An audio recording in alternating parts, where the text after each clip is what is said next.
Start करेंगे aldehyde ketone का अपन 6 part chemical reactions reaction involve होगा cleavage of OH bond reaction होगा सॉरी बच्चों रिएक्शन होगा कार्बोक्सिलिक एसिड का acidity reaction with metal and alkali carboxylic acid जैसे अल्कोहल इवॉल्व करेगा hydrogen electropositive metal and form करेगा salt with alkali similar to phenol होगा like phenol ये react करेगा वीकर बेसिस का जैसे कि carbonates and hydrogen carbonates evolve करेगा CO2 गैस को जो रिएक्शंस होगा यूज्ड होगा डिटेक्ट करेंगे प्रेजेंस ऑफ कार्बोक्सिल ग्रुप किसी भी ऑर्गेनिक कंपाउंड में कार्बोक्सिलिक एसिड सोडियम मेटल है बच्चों सोडियम कार्बोक्साइड प्लस H2 है बच्चों कार्बोक्सिलिक एसिड है अल्कलाइन मिला है तो कार्बोक्सिलिक सॉल्ट के साथ प्लस H2 मिला बच्चों एसिड के साथ सोडियम हाइड्रोजन सल्फेट मिलाएंगे सोडियम हाइड्रोजन कार्बोनेट मिलाएंगे salt plus H2 plus CO2 मिलेगा कार्बोक्सिलिक एसिड डिसोसिएट होगा वाटर में अपन को resonance stabilised carboxylate ion and hydronium ions मिलेंगे बच्चों ठीक है बच्चों यहाँ पे एवो रिएक्शंस में देखेंगे कि इक्विलिब्रियम कांस्टेंट होगा के क्या होगा एसिड डिसोसिएशन कांस्टेंट होगा और यहाँ पे pKa होगा माइनस लॉग Ka होगा pK हाइड्रोक्लोरिक एसिड का -7.0 होगा और ट्राइफ्लोरोएसिटिक एसिड का स्ट्रॉन्गेस्ट कार्बोक्सिलिक एसिड होता है बच्चों बेंजोइक एसिड और एसिटिक एसिड का 0.23 है 4.96 4.76 है बच्चों तो यहाँ पे ट्राइफ्लोरोएसिटिक एसिड का 0.23 है बच्चों बेंजोइक एसिड का 4.19 है एसिडिक का 4.76 है इसी तरह इतना जितना ज़्यादा स्मॉलर pK होगा उतना स्ट्रॉन्गर एसिड होगा और बेटर प्रोटॉन डोनर होगा स्ट्रॉन्ग एसिड का pK लेस देन 1 होगा एसिड जिसका pK वैल्यू 1 से 5 होगा वो मॉडरेटली स्ट्रॉन्ग एसिड होंगे वीक एसिड का pK 5 से 15 के बीच में होगा और एक्सट्रीमली वीक एसिड का pK 15 से ज़्यादा होगा कार्बोक्सिलिक एसिड वीकर होता है मिनरल एसिड से और ये स्ट्रॉन्गर एसिड होगा alcohol and many simple phenol से in fact carboxylic acid most acidic organic compound होता है जो जितना अभी तक स्टडी किया और आपको पता है क्यों फिनॉल और मोर एसिडिक है अल्कोहल से जो हाई एसिडिटी होता है कार्बोक्सिलिक एसिड्स का वो कंपेयर करेंगे फिनॉल से अंडरस्टैंड करेंगे सिमिलरली जो कॉन्जुगेट बेस होते हैं कार्बोक्सिलिक एसिड के कार्बोक्सिलेट आयन स्टेबलाइज्ड होंगे तो इक्विवेलेंट रेजोनेंस स्ट्रक्चर से जिसमें नेगेटिव चार्ज जो होंगे मोर इलेक्ट्रोनेगेटिव ऑक्सीजन एटम पे होगा जो कॉन्जुगेट बेस होगा फिनॉल का फिनॉक्साइड आयन उसमें नॉन इक्विवेलेंट रेजोनेंस स्ट्रक्चर होगा जिसमें negative charge less electronegative carbon atom पे होगा इसलिए resonance in peroxide ion is not as important होता है जितना कि कार्बोक्सिलेट आयन में होगा और फर्दर बच्चों नेगेटिव चार्ज डीलोकलाइज्ड होगा ओवर 2 इलेक्ट्रोनेगेटिव ऑक्सीजन एटम्स में इन कार्बोक्सिलेट आयन और ये लेस इफेक्टिवली डीलोकलाइज्ड होगा ओवर 1 ऑक्सीजन एटम और less electronegative carbon atom in phenoxide ion और इसीलिए बच्चों कार्बोक्सिलेट आयन मोर स्टेबलाइज्ड होता है फिनॉक्साइड आयन से कार्बोक्सिलिक एसिड मोर एसिडिक होता है फिनॉल से इफेक्ट ऑफ सब्स्टिट्यूएंट्स की बात करेंगे बच्चों on the acidity of carboxylic acid तो जो सब्स्टिट्यूएंट होता है वो अफेक्ट करेगा stability of the conjugate base को और दस अफेक्ट करेगा एसिडिटी ऑफ कार्बोक्सिलिक एसिड्स को इलेक्ट्रॉन विथड्रॉइंग ग्रुप इंक्रीज करेगा एसिडिटी ऑफ कार्बोक्सिलिक एसिड को by stabilising the conjugate base through the delocalisation जो नेगेटिव चार्ज होगा इंडक्टिव और रेजोनेंस इफेक्ट होगा और कन्वर्सली जो इलेक्ट्रॉन डोनेटिंग ग्रुप होता है वो डिक्रीज करेगा एसिडिटी को by destabilizing the conjugate base तो यहाँ पे इलेक्ट्रॉन विथड्रॉइंग ग्रुप है स्टेबलाइज करेगा कार्बोक्सिलेट आयन को रिस्ट्रेंथ करेगा एसिड को इलेक्ट्रॉन डोनेटिंग ग्रुप डिस्टेबलाइज करेगा कार्बोक्सिलेट आयन को और वीक करेगा एसिड को इफेक्ट है following in increasing order of I में बच्चों PHI BrCl fluorine CN NO2 CF3 और यहाँ पे फॉलोइंग एसिड्स अरेंज होंगे order of increasing acidity based on pK value बच्चों कंटिन्यू करो ठीक है डायरेक्ट अटैचमेंट जो होता है ग्रुप का ऐसे फिनाइल और विनाइल का कार्बोक्सिलिक एसिड से इंक्रीज करेगा acidity of corresponding carboxylic acid को कॉन्ट्रेटिव टू डिक्रीज करेगा expected due to resonance effect shown below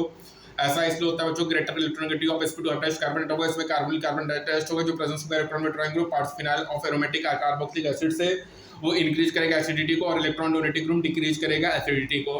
4 methoxy benzoic acid है बच्चों बेंजोइक एसिड है 4 नाइट्रो बेंजोइक एसिड है फॉर्मेशन ऑफ एनाइट्राइड की बात करें तो कार्बोक्सिलिक एसिड हीट करेंगे मिनरल एसिड के साथ H2SO4 और P2O5 से और अपन को करस्पॉन्डिंग एनाइट्राइड देगा कार्बोक्सिलिक एसिड को हीट किया बच्चों मिनरल एसिड H2SO4 P2O5 और अपन को इथेनोइक एनाइड्राइड मिला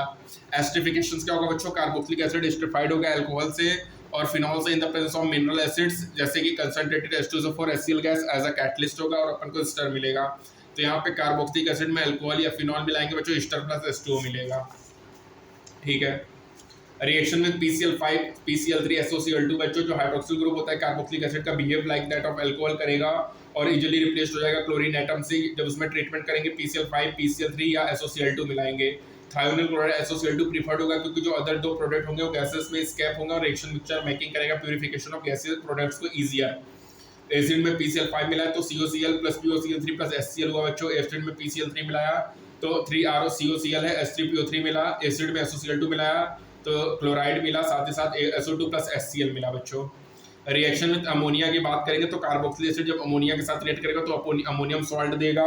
और जिसको फर्दर हीट करेंगे बच्चों हाई टेम्परेचर पे तो अपन को अमाइड मिलेगा। कार्बोक्सिलिक एसिड में अमोनिया मिला है बच्चों, अमोनियम एसिटेट अमोनिया का सॉल्ट मिला और हीट किया हाई टेम्परेचर से बच्चों और अपन को अमाइड मिला, एसिटा अमाइड मिला। कार्बोक्सिलिक एसिड है बच्चों, अमोनिया मिला है तो अमोनियम बेंजोएट मिला, अमोनियम सॉल्ट मिला, हीट किया हाई टेम्परेचर पे बेंजा अमाइड मिला बच्चों। इसी तरह थैलिक एसिड है बच्चों, इसमें अपन ने अमोनिया मिला है तो अमोनियम थैलेपेट बना बच्चों, अमोनियम सॉल्ट बना, पानी निकाला थैलामाइड बना, स्ट्रॉन्ग हीट किया बच्चों तो पीथैलामाइड बना, मतलब अमाइड बन गया। ठीक है, तो बच्चों याद रखिएगा कार्बोक्सिलिक एसिड पे अमोनिया मिलाएंगे तो सॉल्ट बनेगा और सॉल्ट को फर्दर हीट करेंगे हाई टेम्परेचर पे तो अमाइड मिलेगा बच्चों। ठीक है, और एसिड में PCl5 मिलाएंगे तो COCl तो तीनों में मिल रहा है, इसमें POCl3 प्लस HCl मिलेगा, PCl3 मिलाएंगे H3PO3 साइड प्रोडक्ट मिलेगा और इसमें SO2 HCl मिलेगा SOCl2 मिलाने पे बच्चों।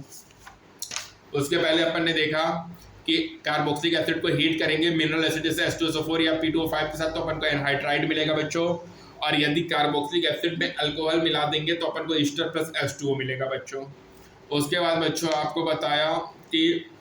ये ऑर्डर इंपॉर्टेंट है इंक्रीजिंग एसिडिटी का, सबसे कम फिनाइल, फिर आयोडीन, ब्रोमीन, क्लोरीन, फ्रोमीन, cyanide, nitro, CF3 most strong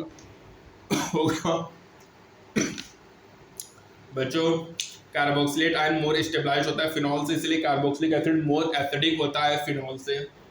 बच्चों। स्ट्रॉन्ग एसिड का पीके वैल्यू लेस देन 1 होगा, एसिड जिसका पीके वैल्यू 1 से 5 के बीच में होगा वो मॉडरेटली स्ट्रॉन्ग एसिड होगा, और जिसका वीक एसिड का पीके 5 से 15 के बीच में होगा, और जिसका पीके की वैल्यू 15 से ज़्यादा है वो एक्सट्रीमली वीक एसिड होता है। पीके बच्चों HCl का -7.0 होगा, ट्राइफ्लोरोएसिटिक एसिड का 0.23, कार्बोक्सिलिक एसिड बेंजोइक एसिड का 4.19 होगा, एसिटिक एसिड का 4.76 होगा बच्चों। ठीक है, कार्बोक्सिलिक एसिड में सोडियम मेटल मिला है तो सोडियम कार्बोक्सिलेट प्लस H2 मिला, एसिड में बेस मिला है बच्चों सॉल्ट प्लस H2 मिला, एसिड में सोडियम कार्बोनेट मिला है बच्चों salt plus H2O plus CO2 मिला। ठीक है, तो बच्चों यहाँ पे हमारा 6 पार्ट कंप्लीट होता है, अपन 7th पार्ट करेंगे नेक्स्ट टर्म में। मिलते हैं बच्चों नेक्स्ट टर्म में, तब तक के लिए stay tuned, thank you so much.